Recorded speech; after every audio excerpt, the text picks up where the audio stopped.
Hello, everyone. This is ProFellow Founder Dr. Vicki Johnson, and I'm really pleased because I have a special guest today from the Fulbright Specialist Program, Amirah Nelson. Amirah Nelson serves as a Senior Outreach Officer for the Fulbright Specialist Program at World Learning, and she has worked with a number of U.S. government-funded exchanges over the past 10 years, and previously served as a Fulbright English teaching assistant to Indonesia. So she knows about the Fulbright program firsthand. I'm really excited to have Amirah with us today. The Fulbright Specialist Program is really unique among the many different types of Fulbright Awards. And we always get a lot of questions about this particular award. So we'd like to interview you today with lots of in-depth questions about who this is for, what it can be used for, and even just things like, what's been the impact with the pandemic and moving forward. So Amirah, thank you very much for being with us today.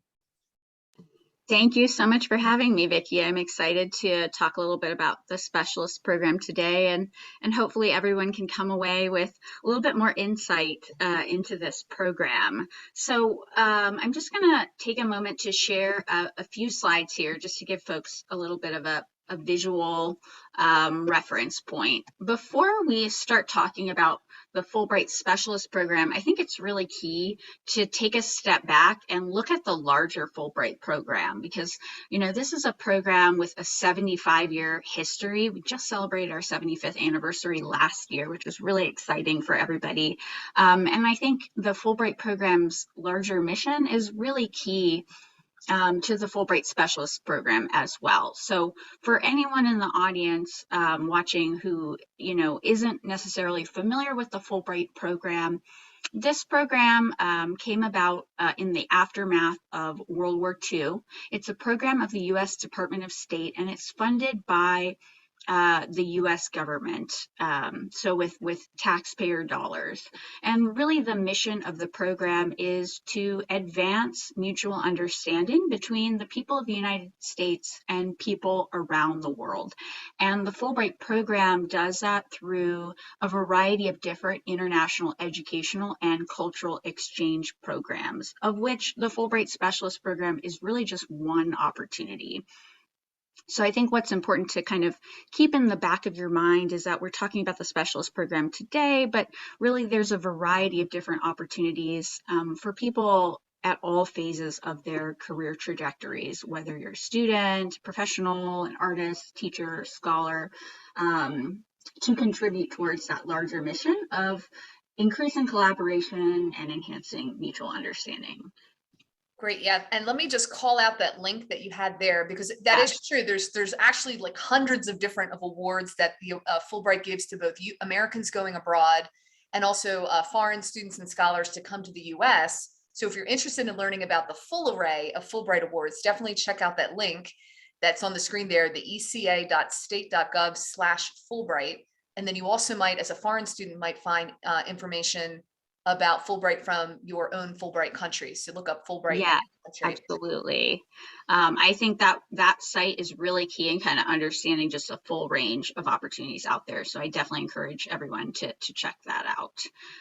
So going back to your original question, Vicki, sorry to derail things a little bit there, but to talk a little bit more about the specialist program, this particular component of Fulbright was established about 20 years ago in 2001, and World Learning, who I work for, which is a global non-profit headquartered in Washington, D.C. and Brattleboro, Vermont, serves as the program implementing partner. So as you can guess, we play a large role in outreach and recruitment around the program. We also support the application, acceptance and review process, and actually work with grantees as they prepare to go on their Fulbrights and during their time abroad as well. So, this component of Fulbright was really established with the idea of finding a way to help institutions overseas to access U.S. expertise, this immense expertise that we have in the United States, but to allow them to access that expertise for the purpose of advancing their own particular institutional objectives and needs. And operationally, how this program works is it aims to do that through providing short-term opportunities for U.S. academics as well as established professionals to work with institutions in nearly 160 eligible countries at this point to complete a 2 to 6 week project that's designed by that host institution. The idea here is really on emphasizing having the specialist share knowledge and skills with the host institution and help build their capacity to work towards their own goals. And the hope is that through these short-term impactful exchanges, that not only are host institutions going to kind of receive some immediate support with their own initiatives and objectives, but also that this will strengthen and start sustained connections between academics and professionals in the US and those institutions overseas. Just to give everyone some idea of the scope of this program, I would say we typically expect to have about 400 of these projects implemented annually, and they really take place on a year-round basis. The program by its structure is designed to be flexible, not only for participating specialists, but also for the institutions themselves to have these exchanges take place at a time that really works best for them and for the objectives of the project at hand. Wonderful. And I know that people are thinking, oh, this is so interesting. Now, I know this is for US citizens. Tell us a little bit more about the eligibility criteria. Is this just for people with a PhD? You did mention established professionals. Maybe you could tell us a little more about what that means.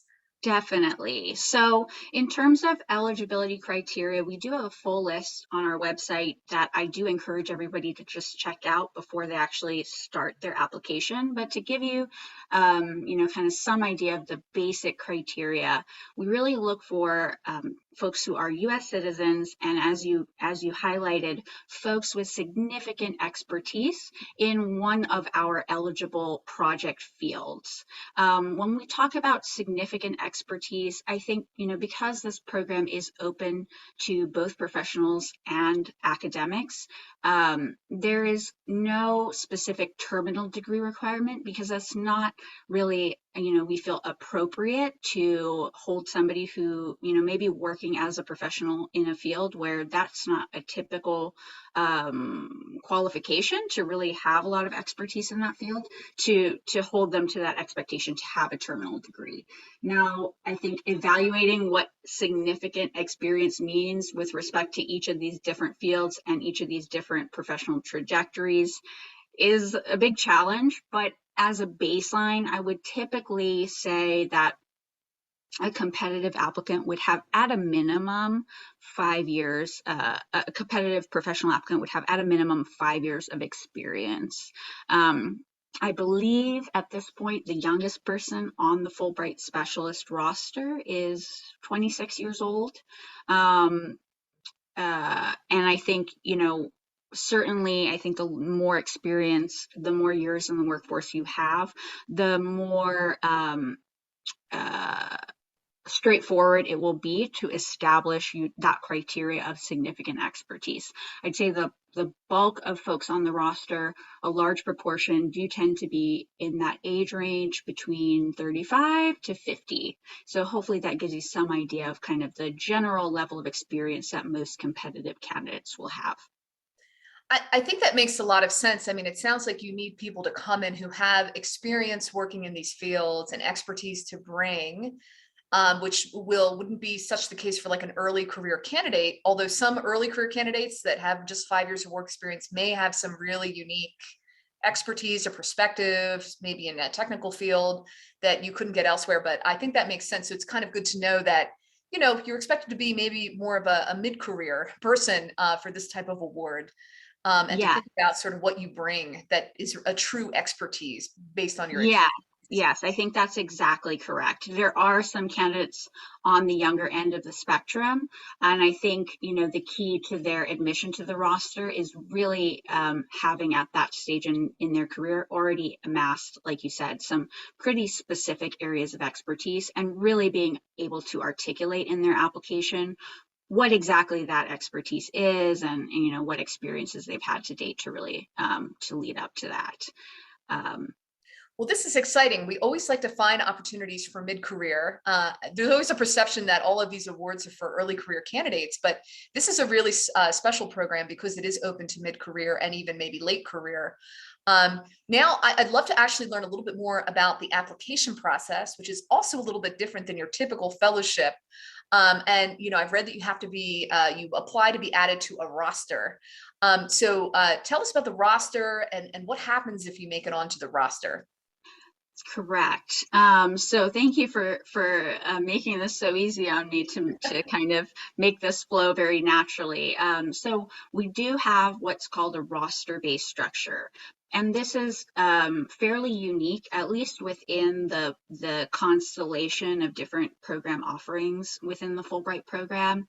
And the reason for this roster-based structure is because the projects themselves, as I mentioned, are being driven by host institutions abroad. And while individual countries may have specific deadlines for institutions to submit their proposals to host a specialist, on a global scale, we're really receiving these proposals from institutions on a rolling basis throughout the year. So having this roster-based structure really allows us to have kind of like a group of previously vetted, peer-reviewed individuals who have already been deemed to be not only very highly qualified and accomplished in their field, but also having kind of a good understanding of the program, a commitment to that mission of advancing mutual understanding, and having that high potential to really be an effective Fulbright specialist. So to kind of explain this a little bit more,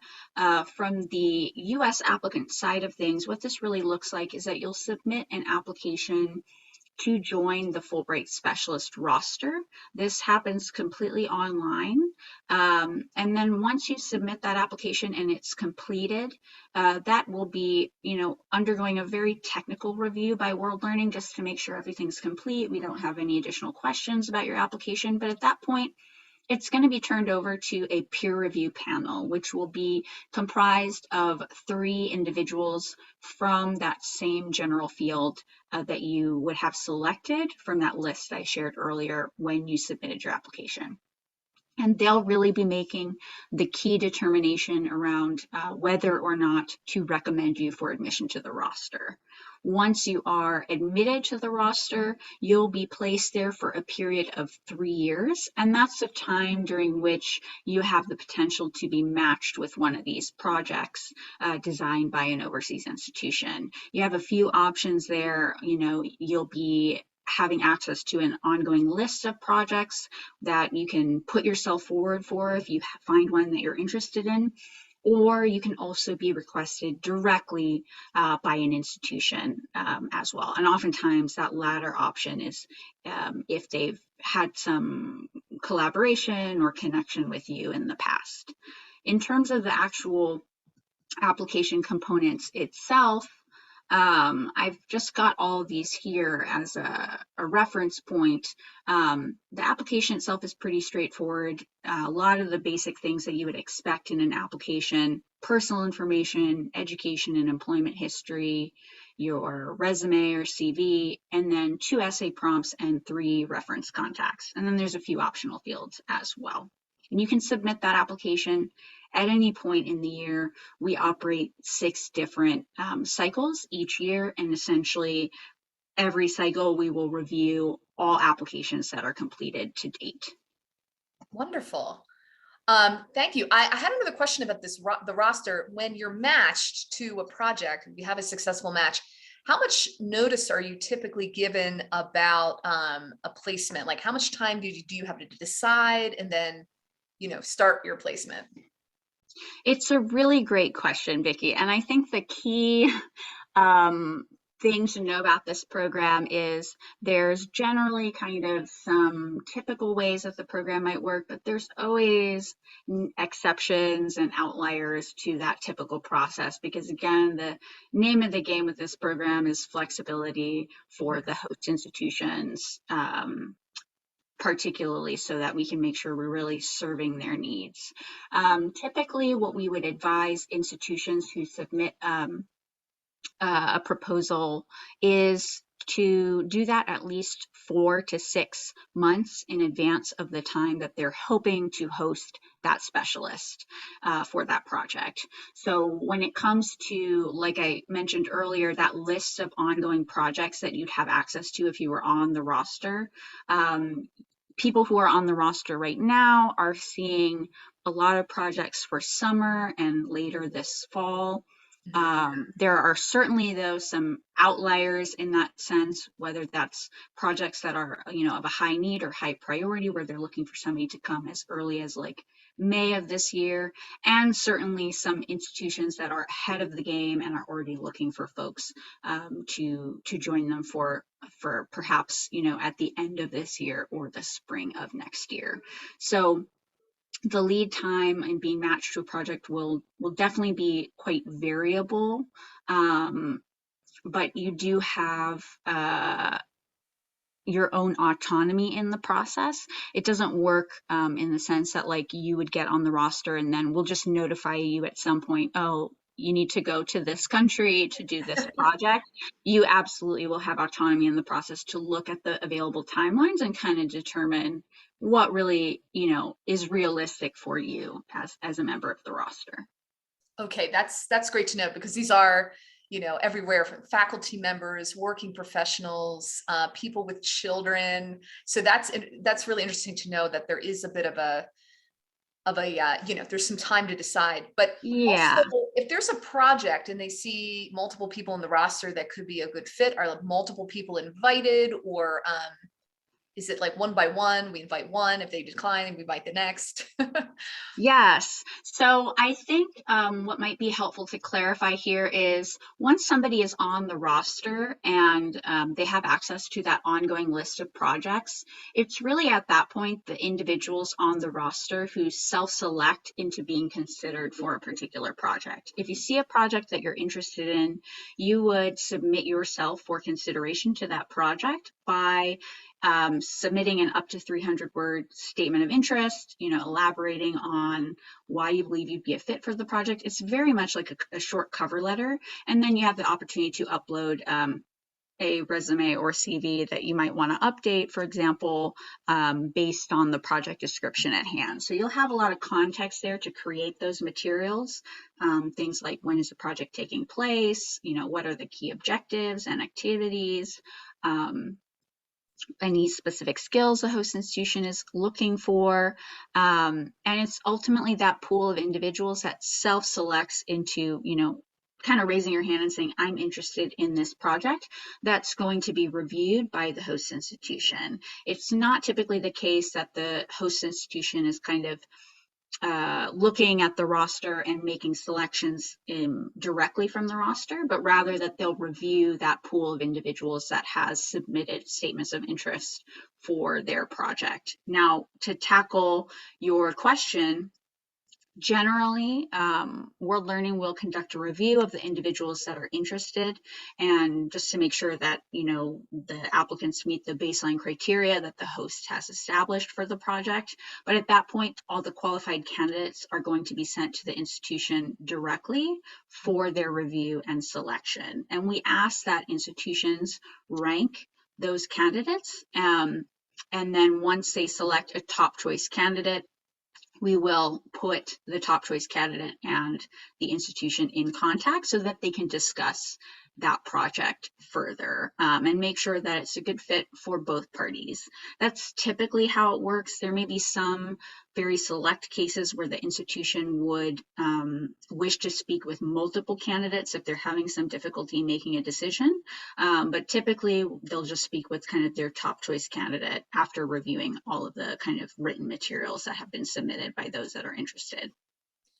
That's great. Thank you for that clarity of how the process works. And so, it does sound like you need to be sort of proactive, looking at the projects and keeping on top of that so that you can actually get matched to some great projects in the process too. Speaking of which, actually, that's my next question. What types of projects do specialists do while they're abroad, if you have some examples? Yes. So, it's always hard to pick out one example that really kind of represents the immense diversity of activities that are supported through this program.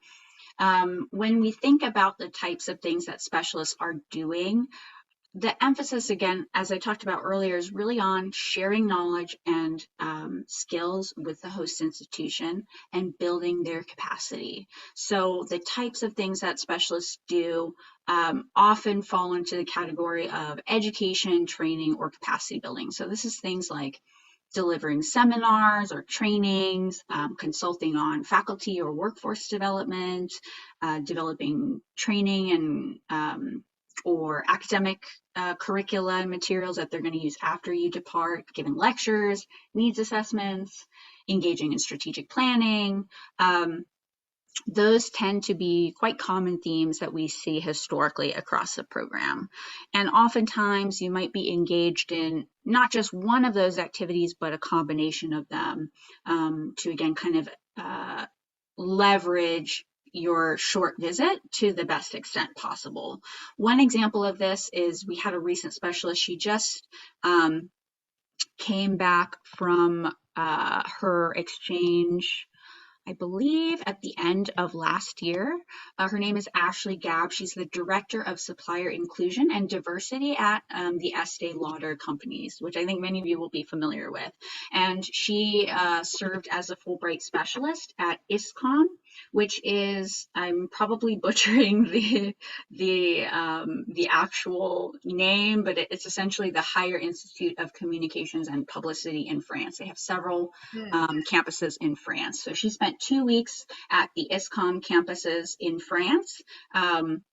One of her key activities was teaching a short course for first-year communications students, specifically about authentically telling the story of diversity and inclusion in corporate communications, which obviously is something that she has a lot of experience with. And she used Estee Lauder as a case study for that short course. Now, as I mentioned, oftentimes you're doing a few different activities, so she also spent time on some of the other campuses giving lectures and workshops on kind of more discrete topics, whether that was, again, kind of diversity, equity, and inclusion in corporate communications, or even just kind of pathways, career pathways in communications, and then spent some time at consulting with faculty and the international program staff at each campus on how they can kind of better think about corporate partnerships in order to further internationalize their curriculum and their opportunities that they're providing students at their institution. And they're actually still in collaboration. Even after she came back to France, she participated virtually. She gave a keynote at a conference that they were holding earlier this spring, and she's now in kind of talks with her HR department at Estee Lauder to think about how her employer can further collaborate with ISCOM, whether through their advisory board or providing internship opportunities for students. So you can see, I think, in that example, not only how these exchanges kind of directly give opportunities to the participant themselves, give you an opportunity to get more insight into your field in another country, collaborate with colleagues internationally, kind of establish your own professional credibility in a lot of different topics that you have expertise in abroad, but also potentially, give benefits back to your employer and continue to affect your work even after you come back here to the US. That was a really great example. I can totally see both sides really benefiting from that exchange. So we'll just encourage folks to check out the all the many projects that are, I mean, there's probably examples on your website, but then also within the roster, once you're on the roster, you'll have like a whole list of potential projects. Yeah. Speaking of these projects, so I did want to know, has anything about the specialist program changed due to the pandemic? I was curious, were people doing them virtually during the pandemic or not? That was the question that came up. Yeah. So to give you a little bit of background on how the pandemic impacted not only a specialist program, but I think the larger Fulbright program at the beginning of March 2020, which is a time I'm sure we all remember vividly, all Fulbright program exchanges were put temporarily on hold due to the COVID-19 pandemic. So that certainly was the case for the specialist program. And the specialist program, exchanges were temporarily paused through the end of 2020. And then early in 2021, as things began to continue to shift with the pandemic, essentially the program began to restart, but on a country by country basis. As I'm sure everybody can imagine, and has seen in the news, different countries have continued to battle with the pandemic, in a variety of different ways, and a one-size-fits-all approach of completely restarting the program, regardless of country context, we felt was not really kind of appropriate for the program. At this point, all exchanges are taking place in person. There might be some virtual components that people might need to engage in just because of realities on the ground. For example, if a quarantine is required in the country, you might be engaging in some activities virtually while you're in quarantine, or for public health reasons, the guidance at your institution or within the country may be that you want to do larger activities like lectures that you might normally be doing in person. You might still be doing some of those virtually or in kind of like a hybrid mechanism. But at this point, all exchanges are requiring travel to the host country in order to really kind of get, again, that face-to-face engagement with your host institution during what is really a very meant to be a very short and impactful exchange. So, I think throughout 2021, we've certainly seen the number of countries that have been able to get exchanges up and running, Fulbright Specialist exchanges up and running, has continued to increase positively. At some points in time, that has had to be rolled back for certain countries, depending on things like new variants. But the nice thing about the specialist program is that because it is short term, again, it's anywhere from 2 weeks to 6 weeks. If there are cases where somebody is no longer comfortable traveling to that country because of things like rising case numbers, or it's just no longer really feasible to do the activities that were planned because of things like shutdowns, that we typically have the option to try to reschedule the project to a time that works for both parties rather than kind of have to cancel things outright. Great. No, that's really good to know. I'm sure people, they want to do things in person, I think, again. So that's good to hear. And the more logistics questions I have, what type of financial support does the specialist program provide? Is there travel? Is there housing? Is there a stipend? And then what about if you have family that you want to bring along? Yes. So from the perspective of a U.S. specialist, the program really is structured to take care of all of the expenses that you might incur in order to participate. This is a U.S. taxpayer funded program. And so I think that's part of that history of the program, that we want to make sure that it's available to folks regardless of whether they personally might have other financial resources that they could use. So the Department of State and host institutions typically collaborate to fully fund the experience for the specialist. The Department of State provides your round-trip economy class international airfare, a transit allowance, I believe it's $100 just to defray any kind of initial travel costs, a daily honorarium of $200, and then any required visa fees and enrollment in a limited health benefits plan. And then host institutions traditionally will provide your lodging, meals, and in-country transportation. So as you can see, that honorarium is really meant as an honorarium. It's not meant to cover those costs, because that will be covered and arranged in advance by the host institution. Now, given that this is a short-term exchange of 2 to 6 weeks, the program itself does not provide any specific funding or administrative support for dependents or spouses. But we certainly have a contingent of specialists who have decided that they would like to still bring a spouse and or dependents using kind of out-of-pocket costs.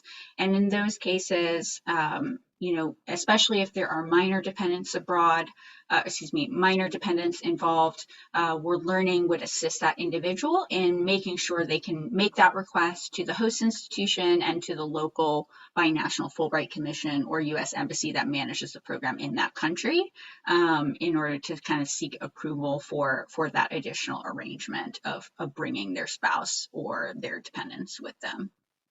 That's great. And I mean, I think that is kind of in line with other Fulbright programs where spouses and children and dependents aren't necessarily covered, but it sounds still like a very generous program for the person for the specialist traveling.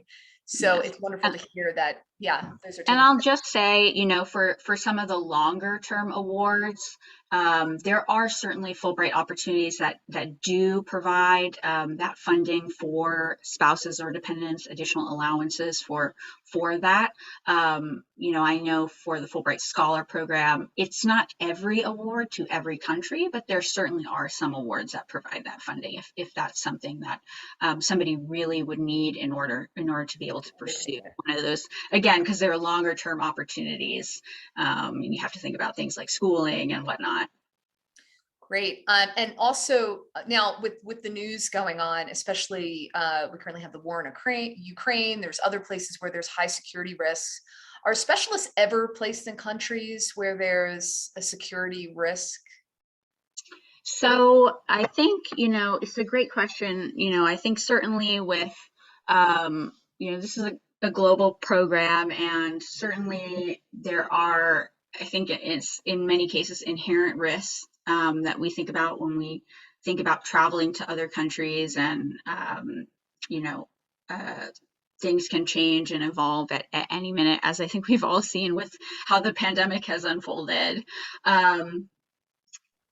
In terms of security risks, we typically would not have a specialist travel to a country at the time when there's kind of like an extreme security risk across the whole country, or just any type of serious threat to like a stability in that country. For example, we're not having any specialists currently traveling to Ukraine. We've had to put some of those exchanges on hold that were slated to begin later this spring, and just kind of put them on hold until we hopefully can see a resolution to the situation impacting Ukraine right now.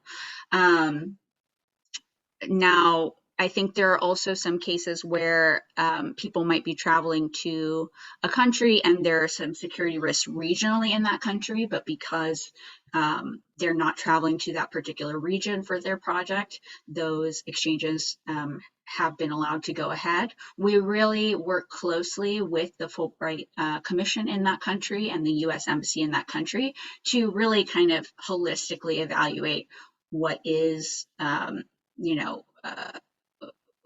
a security risk in that country, and whether or not we will permit grantees to travel there, because obviously safety and security of Fulbright Specialist grantees is top of mind always.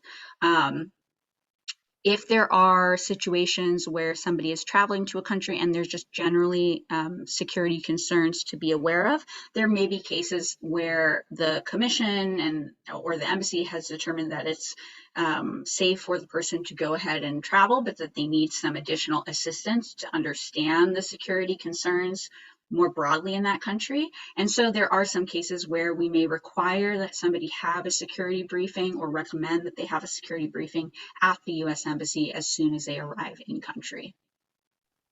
That's good to know. And I know that you do, because it is the U.S. State Department, you're working with the U.S. embassies. And so, I imagine that this is true across the whole Fulbright program, that security risks are always considered when people are traveling. I just changing gears a little bit. I just have a few more questions. Mm-hmm.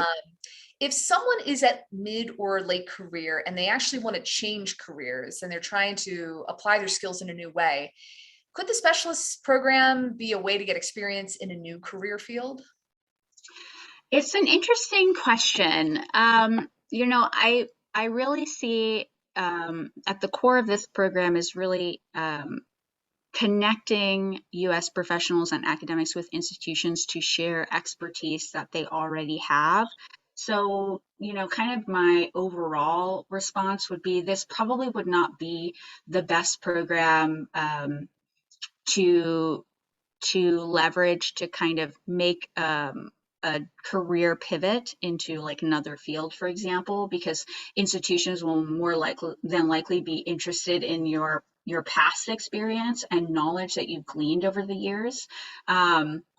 However, I would say that this is a great opportunity for somebody who perhaps has a lot of expertise and knowledge in a field, but they haven't necessarily had the opportunity to apply that in more of a consulting framework or even in an international framework.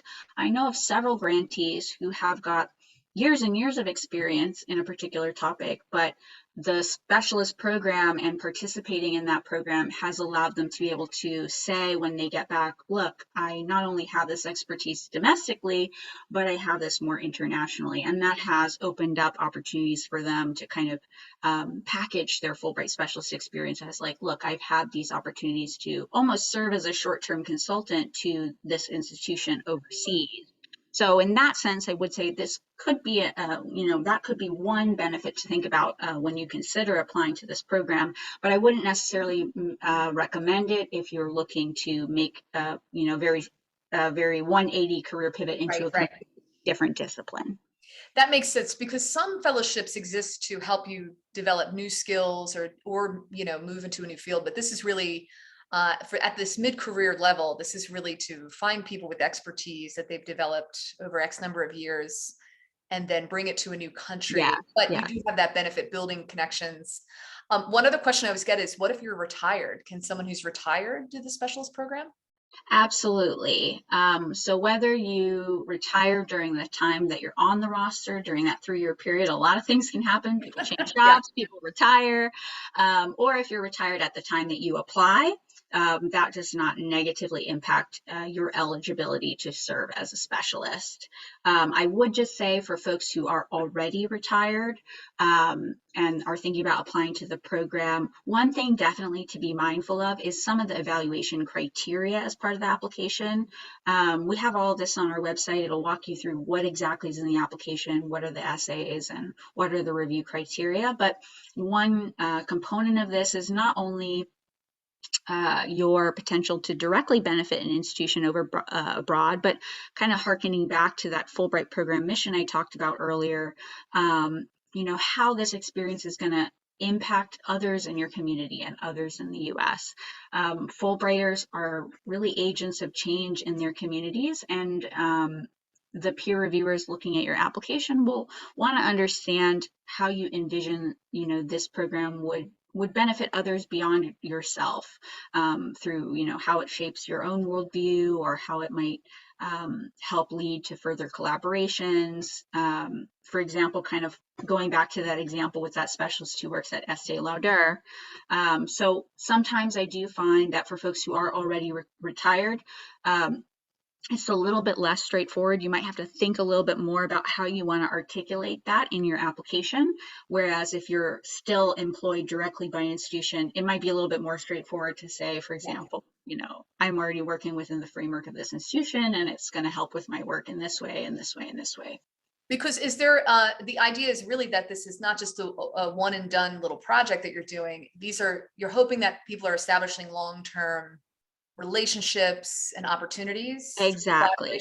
Okay. Exactly. And surprisingly, well, I shouldn't say surprisingly. I think I personally am not surprised. But I think we surveyed a number of our alumni last year in correlation with the 75th anniversary, and I believe over 85% of them from across a 20-year history of the program are still in touch with their host institutions. So we do see that the program is really kind of living out its mission of creating those opportunities for collaboration for a long time into the A future. long time. That's great. That's really good to know. And actually, this is a great segue into my final question, which is, what kind of key advice would you give to anyone who's planning to apply for the specialist roster? Any particular things that they really should highlight in their application, or also any kind of big mistakes that you see that they should avoid? Mm-hmm. So I think first things first, I just like to share my screen one more time. So this might help folks I'm a visual person, so I'm always very mindful of that. Um, but these are the essay prompts that you will complete as part of the application. This is probably, given how straightforward the application will be, where you're going to spend most of your time. And I want to draw folks' attention to this first prompt particularly, because there's a lot to unpack here. You need to talk about why you're interested in serving as a Fulbright specialist, and not only how your participation would benefit an institution abroad, but as I was just talking about, how it's going to impact your institution or employer or community, even though that's not in the prompt, in the United States. And then this last little bit here, please include specific examples of activities that you might be interested in leading or completing at your institution abroad. Now, one key, I wouldn't call it a mistake because I think it's reasonable to interpret this essay question in this way, but one kind of pitfall is I think sometimes folks really struggle to condense this response, this part of the prompt, because they're thinking, I got to put everything that I might potentially be interested in doing in the list, because what if an institution looks at my essays and then they don't see the thing that they need, and then I'm going to miss out on an opportunity. When in reality, the way the program is structured, like we were talking about before, is once you're on the roster, you'll have access to that ongoing list. And you can see all projects that become available in all disciplines, and then you can curate your statement of interest to that specific project and what they're asking for. And that's really what the institution is going to be looking for. So this part of the prompt is really not so much meant to be kind of like a laundry list of everything that you could potentially do for an institution. It's really better to think of it as an opportunity to really articulate to the peer review panel, which is mostly going to be Fulbright Specialist alumni in your same general field, how you envision operationalizing your expertise. You've got all this expertise, all this work experience, all this knowledge. How would you distill that, do you think, in a 2 to 6 week project? What specific activities do you think would lend themselves best to sharing your knowledge with an institution abroad? Keeping in mind, again, it's a 2 to 6 week program, so pretty kind of quick and intensive. So that, I would say, is oftentimes the major pitfall or confusion that I see with the application. Also, I think for professional applicants, one thing to be mindful of is, while not every project is going to involve teaching formally, many projects involve working with an institution of higher education. And even if they don't, it involves conveying knowledge in some way. So look for those experiences and opportunities that you've had to share knowledge with others. Have you delivered workshops in the past? Have you done trainings in the past, even internally within your organization? You don't have to be a professor who teaches a course every semester to participate in this program, but being able to show in your application that you do have that experience, or if you don't yet, thinking about ways that you could get that experience will really strengthen your application. That's good. That makes sense, because it's more like, how would you apply your skills? And if you do have, that experience with teaching, giving workshops, training people, that would be probably really good to mention there so you can share. But if there's other ways that you share your skills, then, use those examples. Exactly. Would you say that these essays, I know they're each of 1,500 words, would you say essay 1, people tend to make the first part short and then have the big, long list? Like, what would you think is, it's probably really important to really address those first questions. Yes, yeah. I would say, everybody kind of approaches the essays in their own, I suppose, their own way. We don't have any specific requirements for how to structure this component. But I would say, you don't need to give like a dozen examples of specific activities. If you can really hone in on maybe 3 or 4 specific examples, then you can devote, and you can even, include those as bullet points if you want. That can allow you to kind of devote the rest of the available word count to addressing those very important questions, as you pointed out at the beginning of Essay 1. And I was reading myself through essay 2. I don't, you're probably going to cover it, but it mentioned, describing previous experience working in an international environment. What if you don't have any experience abroad? What could you focus on in that case? Yeah. So that is definitely not a requirement for admission to the roster. You can absolutely be a competitive candidate without prior international experience. And in fact, we encourage folks who maybe haven't had those opportunities, like I was talking about a little bit earlier, but who want to expand their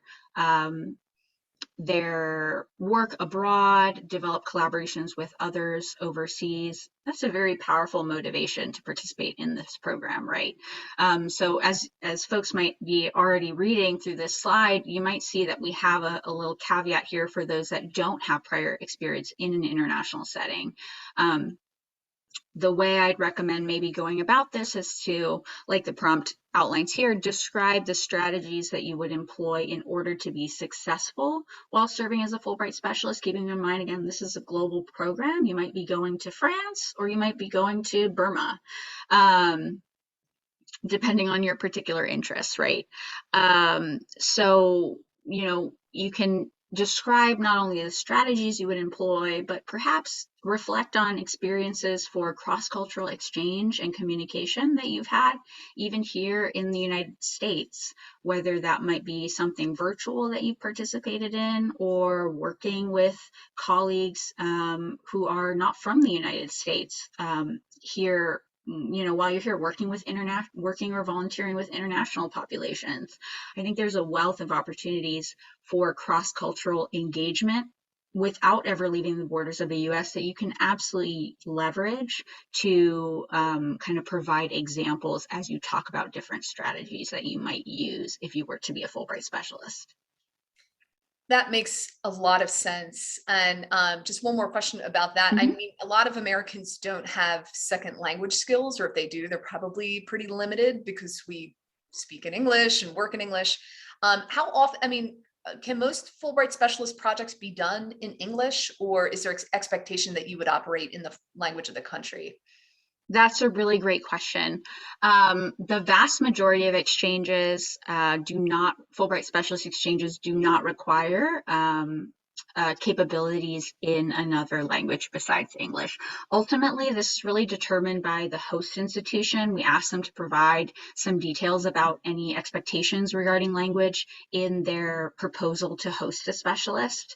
So there are a small number of institutions where we kind of do tend to see there are requests for at least some fluency. Oftentimes that's in Latin America, requesting or requiring fluency in Spanish, because I think the nature of some of those host institutions, they've determined that they really need that to have a successful project. But the vast majority of institutions make the determination that they don't really need additional language capacity beyond English, or they've elected to procure like a translator to assist with activities that would really benefit from additional language fluency.